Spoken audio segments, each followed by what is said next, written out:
everybody. Welcome back to Minute on the Mountain. We are getting up for a shed hunt today in one of my favorite places to shed hunt, over by Bear Lake. It's cold, it's 16 degrees. Said it was supposed to get up to 30, but we'll see. I just got out of the car and already glassed up, glassed up a herd of deer. And one of them is a buck that only has one side. So there's a brownie around here somewhere. I don't know, obviously, how long ago he shed, but not too long ago. So I'm going to start just working this back and forth, and hopefully the next time you see me on the camera, we're looking at a shed. Thanks for coming. Well, there's just sign everywhere, which there always is over here. I knew there would be. Most of the deer are north of me. I'm trying not to push them. So I'm going to start working my way back down south. I can hear the ice cracking and creaking on the lake. It's pretty cool from up here. It'd be pretty eerie if I was standing on it, I'm sure. I've already seen 2 cottontail rabbits. It's still rabbit season, but it's just the very beginning of my hike and I don't want to carry one around all day. But when it gets to be about 2 or 3 in the afternoon or later, if I see any, I've got my little pistol with me. We'll see if we can harvest 1 or 2 and cook up something tasty.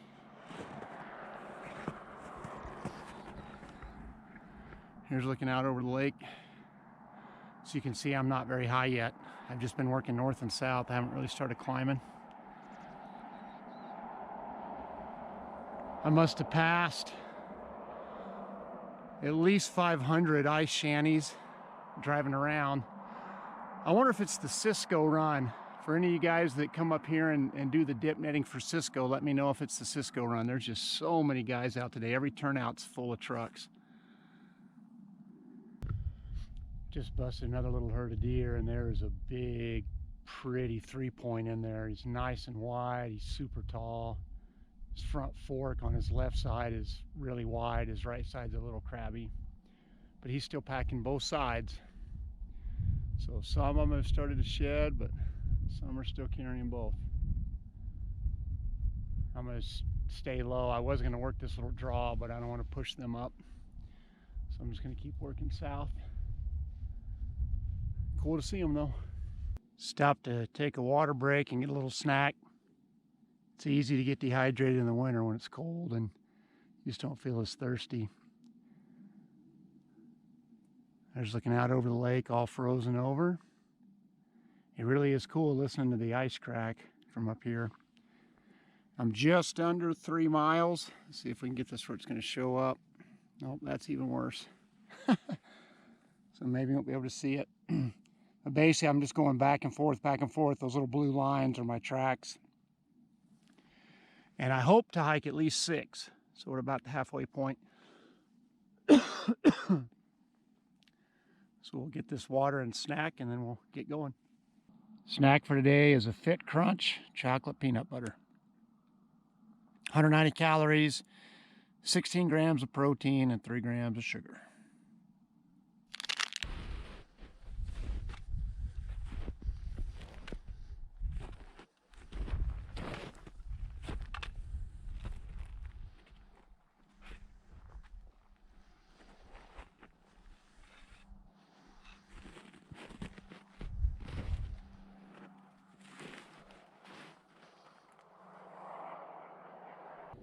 I'm back at the car. We ended up going about 5.5 miles and we got skunked. I think this is the first time I've been skunked. And I'm not gonna lie, I'm a little disappointed because I was just gonna shed hunt someplace right by the house, but I knew my chance of getting skunked there would be higher, so I drove all the way over here. A couple things I think hurt me. There's still a lot of snow here. So anything that, unless it's laying just right, anything that was shed last year or prior to that, I could have easily walked right over it and not ever seen it because it's buried by the snow. And a lot of the deer here are still packing their antlers. I saw 4 different bucks that had both sides on, 2 really pretty 3-pointers, a kind of little scrubby 3-pointer, and then a 2-pointer. And then I saw that other 2-pointer who had lost one side. I saw him right when I got out of the car, basically, so I got excited that maybe we'd find some brownies. But anyway, you know, I think if I come back in a few weeks here, this will produce like it usually does. Some of those bucks will start to drop. And I just didn't want to push the deer. I was pushing them just a little bit because they kept going where I wanted to go. And so I never really did get into the area where I like to shed hunt over here. And when you get about 3/4 of the way to the top and higher, there's more trees.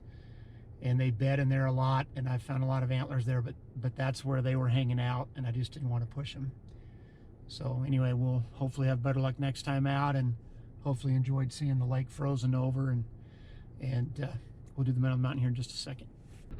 All right, let's wrap this up with the Minute on the Mountain and the channel shout out. We'll do the channel shout out first. The channel I want to shout out is JC Journey. They're up in the Pacific Northwest. They take some great still photography, capture some great video. They do a lot of paddling. They do a lot of bird watching. One of the things I enjoy about their bird watching videos is they always identify the species of the bird. So I feel like I've learned a lot about the different species just watching some of their videos. So I'll put a link in the description for their channel, but please check them out when you get some time. Tell them Minute on the Mountain sent you. Again, that's JC Journey. The Minute on the Mountain comes from Romans 8, verse 18. Paul's writing, he says, I am convinced that our present sufferings will not compare to the glory that will be revealed in us. That was one of my friend Sean's favorite verses.